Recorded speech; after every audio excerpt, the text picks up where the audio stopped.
समीर अपनी लाख कोशिशों के बाद रिमझिम को बचाने में कामयाब तो हो जाएगा, लेकिन रिमझिम की खातिर बेचारे समीर को अपनी जान का बलिदान देना पड़ जाएगा। पर क्या सच में समीर हम सबको हमेशा के लिए छोड़कर चला जाएगा? जी हां दोस्तों, सीरियल रिमझिम का आने वाला एपिसोड होने वाला है फुल ऑन धमाकेदार। रिमझिम की जिंदगी इस समय बिल्कुल उसी मोड़ पर आ चुकी थी जहां हर तरफ खतरा ही खतरा था।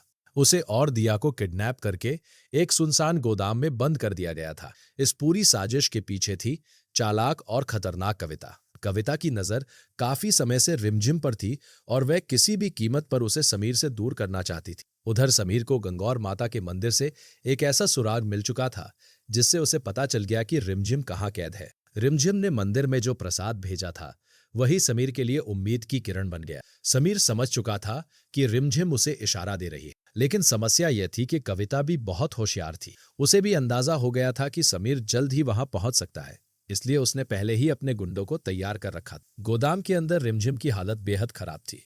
उसके हाथ बंधे हुए थे और दिया भी डरी हुई बैठी थी। तभी कविता वहां आती है और हंसते हुए कहती है, तुम सोच रही हो कि समीर तुम्हें बचाने आएगा और हमें पता भी नहीं चलेगा?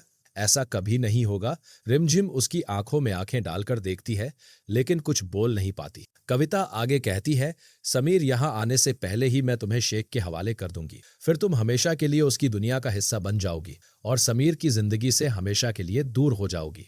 रिमझिम के चेहरे पर डर साफ दिखाई दे रहा था, लेकिन उसके दिल में कहीं न कहीं भरोसा भी था कि समीर जरूर आएगा। और दूसरी तरफ समीर सच में उसी रास्ते पर था। समीर अकेला ही उस खतरनाक गोदाम की तरफ बढ़ रहा था। उसके साथ ना कोई पुलिस थी और ना ही कोई बड़ी मदद। उसे सिर्फ एक ही बात दिखाई दे रही थी, रिमझिम को बचाना। उसे लगता था कि अगर वो जल्दी पहुंच गया तो सब ठीक हो जाएगा, लेकिन शायद उसे अंदाजा नहीं था कि ये मिशन उसकी जिंदगी का सबसे खतरनाक फैसला साबित होने वाला है। रात गहरी होती जा रही थी और गोदाम के आसपास का इलाका बिल्कुल सुनसान था। समीर धीरे धीरे वहां पहुंच चुका था। उसने दूर से देखा कि गोदाम के बाहर कई गुंडे पहरा दे रहे थे। समीर ने एक पल के लिए सोचा कि पुलिस का इंतजार कर लेना चाहिए, लेकिन अगले ही पल उसे रिमझिम की याद आ गई। उसे लगा कि हर सेकंड की देरी रिमझिम के लिए खतरनाक हो सकती है, इसलिए उसने फैसला किया कि वो अकेले ही अंदर जाएगा। समीर चुपचाप दीवार के सहारे अंदर घुसने की कोशिश करता है। जैसे ही वो अंदर पहुंचता है, उसकी नजर सीधे रिमझिम पर पड़ती है। रिमझिम उसे देखते ही चौंक जाती है। समीर उसके मुंह से धीरे से आवाज निकलती है।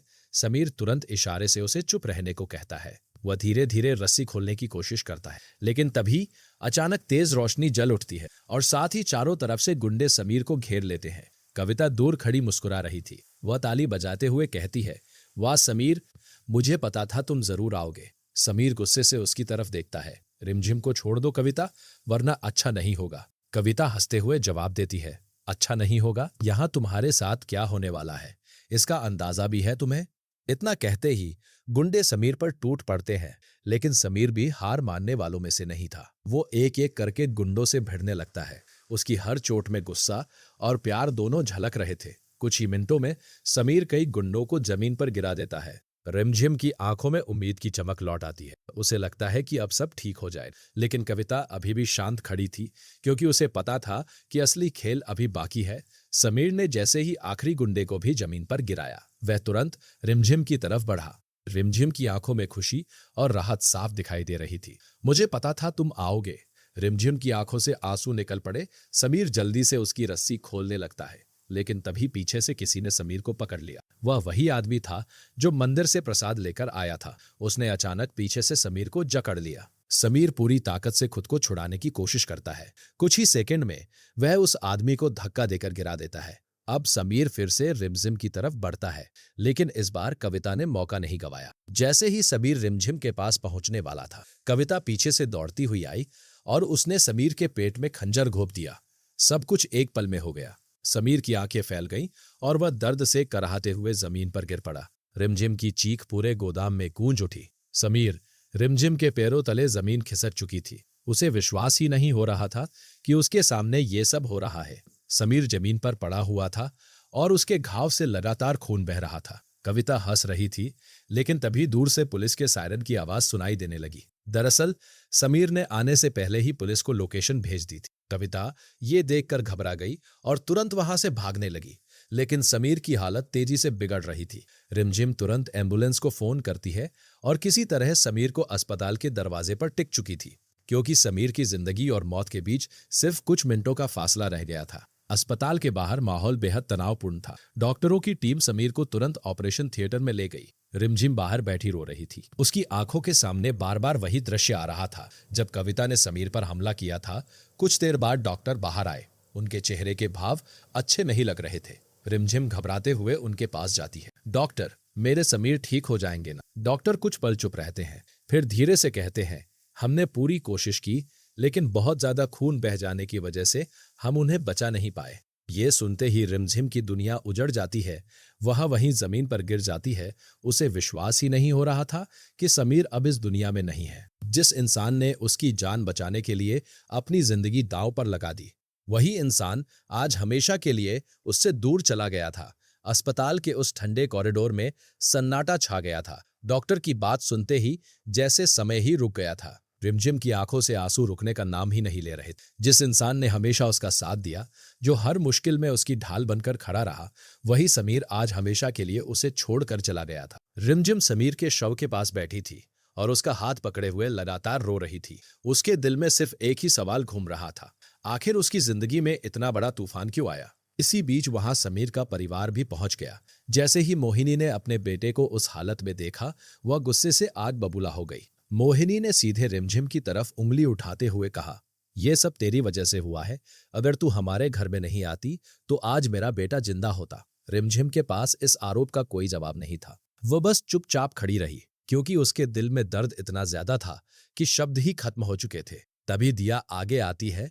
दिया की आंखों में भी आंसू थे, लेकिन उसके दिल में गुस्सा था। दिया कहती है, मासा आप ऐसा कैसे कर सकती है? समीर भैया ने खुद रिमझिम भाभी को बचाने का फैसला लिया था, लेकिन मोहिनी का गुस्सा कम नहीं होता। वह चिल्लाते हुए कहती है, बस अब इस लड़की का हमारे घर से कोई रिश्ता नहीं है। समीर के साथ इसका रिश्ता भी खत्म हो गया। यह सुनकर रिमझिम का दिल टूट जाता है। जिस महल को उसने अपना घर समझा था, वही जगह अब उसके लिए पराई हो चुकी थी। लेकिन उसी पल रिमझिम के अंदर कुछ बदल जाता है। उसकी आंखों में आंसुओं की जगह अब गुस्सा दिखाई देने लगता है।